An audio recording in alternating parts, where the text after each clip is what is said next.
불쌍하게 여기노라. 내가 내 사도들, 내 제자들만 불쌍히 여기노라? 아닙니다. 내가 내 가족들만 불쌍히 여기노라? 아닙니다. 내가 이 무리들을 통해 가지고 불쌍히 여기노라 라고 얘기를 하고 있는 거예요. 저희가 나와 함께 있은 지 이제 4일이나 됐는데 아직도 먹을 것이 없도다 라고 주님께서는 그들의 아픔을 아시는 거죠. 여러분, 예수님께서는 우리를 불쌍히 여기는 것을 믿으시기 바랍니다. 우리의 형편을 아시고 우리의 문제를 아시고 우리의 근심과 염려를 아시고 우리의 괴로움까지 다 아십니다. 어떤 분들이 예수님 믿으면서도 이 고독한 문제는 나밖에 몰라, 아무도 몰라라고 얘기를 하면서 쓸쓸하게 저 세상으로 떠나는 그런 사람들 보면은 안타까운 마음이 많이 있습니다. 하지만 주님께서는 우리와 함께 하시고 우리보다 우리를 잘 아시는 하나님께서 우리를 통해서 불쌍히 여기는 것을 우리는 믿어야 됩니다. 그들의 배고픔을 나의 배고픔으로 아는 분이 바로 예수님이셨고 그들의 아픔을 나의 아픔으로 아는 분이 바로 예수님이셨습니다. 그들의 어려움 또한 나의 어려움으로 알고 그들의 당한 일 또한 내가 당한 일이라고 하는 그런 마음으로 그들을 민망히 여기셨습니다. 예수님은 바로 이와 같이 선한 예수님이십니다. 오늘 트리니티 찬양대에 선한 목자 되신 우리 주님, 얼마나 본문에 말씀하고 일맥상통하는지 모르겠어요. 제가 미리 타이틀을 준 것도 아니고 제목을 준 것도 아닌데 이와 같이 말씀하는 것입니다. 우리 주님은 이와 같이 선한 마음이 있으세요. 우리가 믿는 하나님이 저 이슬람의 알라처럼 마호메처럼 깡패 같은 하나님이 아는 것이 얼마나 다행인지 모르겠습니다. 그 하나님 우리들에게 먹이시기를 급급하시고 우리들에게 입히기를 급급하시고 우리들에게 사랑해 주기를 급급하셔서 독생자 예수님까지 우리 가운데 보내셔서 우리를 사랑해 주셨다고 하는 것입니다. 그러면서 얘기를 하십니다. 내가 너를 불쌍히 여기노라 라고 얘기를 합니다. 내가 너를 불쌍히 여기노라. 그리고 내가 너를 도와주고 싶구나 라고 주님께서는 말씀하시는 거예요. 내가 힘이 닿는 데까지 너를 돕고 싶구나. 지금 너가 혼자 괴로워하고 있느냐? 힘들고 아픈 일이 있느냐? 제가 토요일날 하루 종일 이른 아침부터 늦은 시간까지 교회에서 기도하고 말씀을 준비합니다. 그때 성도님들에게 갑자기 생각이 나면 전화를 드리고 문자를 보내기도 하고 합니다. 그 가운데 아픔이 있는 한 성도님이 계십니다. 제가 기도를 했습니다. 문제 때문에 너무나도 가슴을 아파하는 거예요. 그래가지고 제가 하나님 앞에 맡깁시다. 하나님께서 그 문제를 나보다도 잘 아시고 완전히 아십니다. 하나님께서 성도님을 불쌍히 여기실 것입니다. 하나님께서 성도님을 도와주실 것입니다. 성도님의 아픔을 만져줄 것입니다. 그렇게 말씀드리니까요, 그분이 갑자기 아무 말씀 못 하시는 거예요. 그냥 마음에 펑펑 터져가지고 울고 계신 거예요. 우는 소리를 전화기로 안 내려고 그렇게 하는데 그 소리가 안 들리겠습니까? 너무나도 괴로운 그 소리가 저에게도 들려오는 거예요. 저도 같이 울었어요. 제가 교회에 있다 보면은요, 말씀을 준비하다 보면은 설교를 집중해가지고 준비해야 되는 시간이 있는데, 그런데 이런 일도 터지고 저런 일도 터지고 여기저기서 전화가 걸려오게 되면은요, 그분들하고 상담하고 기도하느라고 설교 준비를 잘 못할 때가 있습니다. 아까 전에도 보셨지만은 이렇게 우리 교회에 암으로 투병 중인 분들이 참 많이 계십니다. 암의 종류도 다양해가지고 일어남 저러남 사경을 해면은 그런 지경 가운데 있는 그런 암이 있지만 그 가운데 들려오는 소리는요, 점점 나아지고 있고 좋아지고 있고 회복되고 있다고 하는 기쁜 소식도 들려오는 것입니다. 여러분, 우리 주님께서 우리의 모든 문제를 아시는 것을 믿으시길 바랍니다. 그래서 우리 주님께서는 우리 모든 무리들을 불쌍히 여기십니다. 한 명도 그냥 불쌍히 여기지 않는 분이 안 계십니다. 나는 아니겠지? 아닙니다. 바로 그렇게 얘기하는 당신도 바로 하나님께서는 불쌍히 여기시는 것을 우리는 알아야 됩니다. 두 번째로 하나님께서 칠병유의 기적을 보내신 것은요, 바로 이들을 굶겨보내지 말라라고 얘기하는 주님의 마음이 있기 때문입니다. 우리 다 같이 한번 2절 말씀 읽겠습니다. 시작. 내가 우리를 불쌍히 여기노라. 저희가 나와 함께 있은지 이미 사흘임에 먹을 것이 없도다. 3절 시작. 만일 내가 저희를 굶겨 집으로 보내면 길에서 기진하리라. 그 중에는 멀리서 온 사람도 있느니라. 아멘. 전 이 말씀이 은혜가 되더라고요. 저희를 굶겨가지고 집에 보내지 마라. 그들이 집으로 돌아가다가 기진하리라. 그 중에서는 멀리서 온 사람도 있으리라 라고 얘기를 합니다. 오늘도 저희 교회에서 멀리서 오신 분들이 계신 것 같아요.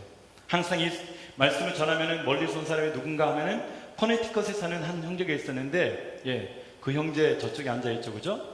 그런데 그 형제가 멀리서 왔기 때문에 항상 먹고 가라 이렇게 말씀을 전한 적이 있는데, 그 형제보다 더 멀리서 온 자매가 있는 것 같아요. 캐나다에서 온 자매가 있습니다. 손 들어 보실래요? 토론토에서 여기까지 예배드리러 온 것 같아요. 할렐루야. 우리 박수로 한번 격려하겠습니다. 절대 식사를 하고 가시기 바랍니다. 우리 주님께서 말씀하십니다. 굶겨 집으로 보내면 길에서 기진하리라. 여러분, 기진할 수 있으니까 꼭 식사를 드시고 멀리서 온 사람을 통해 가지고 식사를 하고 가라고 얘기를 하고 있어요. 여러분, 이 마음에는요 예수님의 마음이 있습니다. 따뜻한 마음이 담겨 있어요. 예수님의 마음은요 항상 멀리서 온 사람, 여기서 말한 멀리라고 하는 것은 거리적인 부분을 얘기를 하고 있지만 그 안에 내포된 의미는요 사랑의 의미가 내포되고 있습니다. 힘들게 온 사람, 괴롭게 온 사람, 고통 중에 온 사람, 큰 문제를 만났음에도 불구하고 온 사람, 올 수 없는 환경 가운데서도 모든 것을 만류하고 온 사람. 여러분, 교회에 오는데 초신자들은요 방해하는 세력들이 얼마나 엄청나게 많습니다. 내가 마음 잡고 교회 가보려고 하는데 갑자기 터지지 않는 사건이 터지고, 갑자기 끊지 않던 배우자가 나를 끊기 시작하고, 그냥 예배 은혜 받으려고 하면 여러 가지 여기저기에서 문제가 터지는 일들이 얼마나 많이 있습니까? 어렵게 온 사람들을 통해 가지고 얘기를 하고 있는 거예요. 또 몸이 아픔에도 불구하고 우리 조옥경 집사님 같은 분은 이제 암투병 마무리를 하고 있는데 얼마나 몸이 힘들겠습니까? 일을 하시고 힘든 가운데서도 주 앞에 나와서 예배하려고 하는 그런 마음은 너무나도 귀한 거예요. 하나님께서는 힘들게 교회 나온 모든 사람들을 통해서 멀리서 온 사람이라고 얘기를 하고 있습니다. 우리 교회 안에서도 멀리서 오신 분들이 너무나도 많이 계십니다. 가난하고 소외되고 병들고 외롭고 홀로 되신 분들이 얼마나 많은지 모르겠습니다.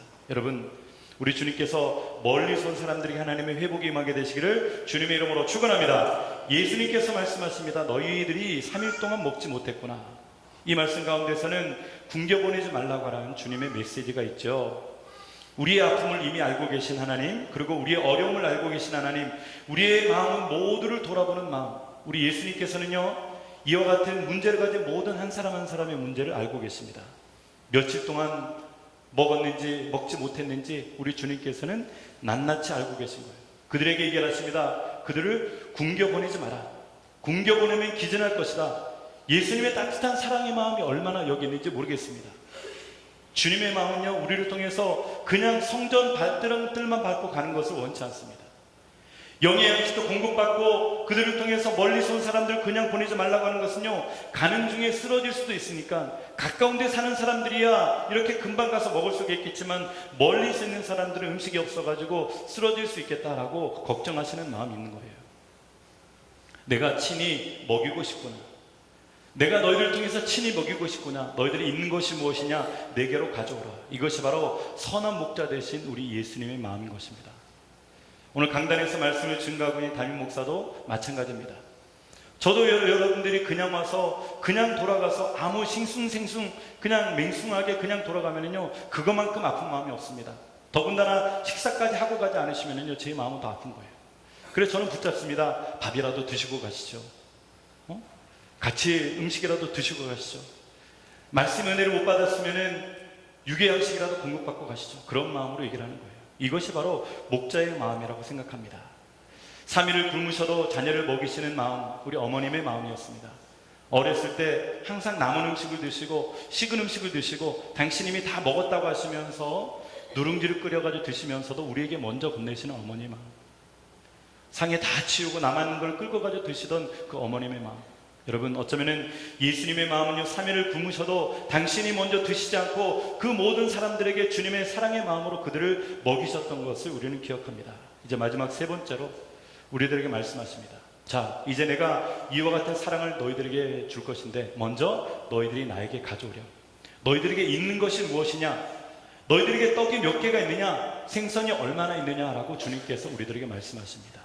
여러분, 하나님은요 무에서 유를 창조하시는 분이시지만은 우리들에게 믿음을 선포하실 때는요 반드시 작은 것이라도 주님 앞에 가지고 난 다음에 그것을 확인하시고 축사하시고 하나님께서는 복을 주시는 거예요.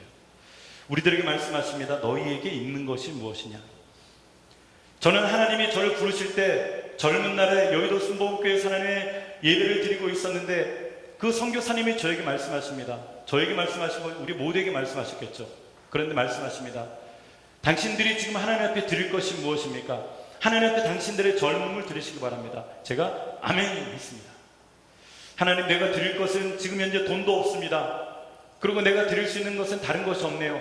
하나님, 내가 드릴 수 있는 건강한 이 육신과 그 다음에 이 청춘의 아버지 가장 젊은 시간을 주님 앞에 드리고 싶습니다. 하나님, 나를 받아주시고 하나님, 나를 써주십시오. 하나님 앞에 드렸을 때 지금까지 후회하지 않는 그런 믿음의 선한 길로 인도하셨던 것을 기억합니다. 너희들에게 있는 것이 무엇이냐? 시간이 있는 분들 그 시간을 하나님께 예배함으로 드리게 되시기를 주님의 이름으로 축원합니다. 봉사할 수 있는 그런 힘이 있는 분들은 하나님께 열심으로 수고를 다하셔서 봉사하는 여러분들이 되시기를 주님의 이름으로 축원합니다. 재능이 있는 분들은 그 재능을 통해서 미술이면 미술, 음악이면 음악, 유도면 유도, 모든 체육이면 체육, 있는 것을 가지고 하나님께 열심히 드리시기 바랍니다. 하나님의 영혼을 구원하고 전도를 하고 하나님의 나라를 확장하는 데 귀하게 쓰임받는 여러분들이 되시길 바랍니다. 내가 하나님 가진 것이 없습니다. 하나님, 나는 물질밖에 없네요. 물질을 하나님께 드려도 좋습니다. 여러분, 하나님께서 우리들에게 요구하십니다. 너희들에게 있는 것이 무엇이냐? 우리 다 같이 한번 33절 말씀 계속해서 읽겠습니다. 시작. 제자들이 가로되 광야에 있어 우리가 어디서 이런 무리의 배부를 만큼 떡을 얻으리까? 예수께서 가라사대 너희에게 떡이 몇 개나 있느냐? 가로되 7개와 작은 생선 2마리가 있나이다 하거늘. 예수님께서는 기적을 베푸실 때 항상 그들이 하나님께 드리는 모습을 통해 가지고 작은 것이라도 그 사랑하는 마음으로 드렸을 때 복을 주십니다. 과거의 두렙돈은요, 아무 쓸모없는 돈이었었지만은 그 작은 단위의 그 돈을 통해서도 하나님께서는 받으신 다음에 어떻게 돈을 많이 드리는 그 제사장보다 더 귀한 은혜가 그 사람에게 있다라고 말씀하셨던 것입니다. 예수께서 무리를 명하사 땅에 앉게 하시고 떡 7개와 그 생선을 가지사 축사하시고 떼어 제자들에게 주시니 제자들이 무리에게 주매. 드디어 하나님께 드림이 됩니다. 주님 앞에 드림이 됩니다. 드렸을 때 주님께서는 봉헌기도 하는 것처럼 축복하십니다. 축사하십니다. 그리고 축사가 마친 다음으로부터 해서 그들에게 떼어서 나눠주기 시작했다고 하는 거죠.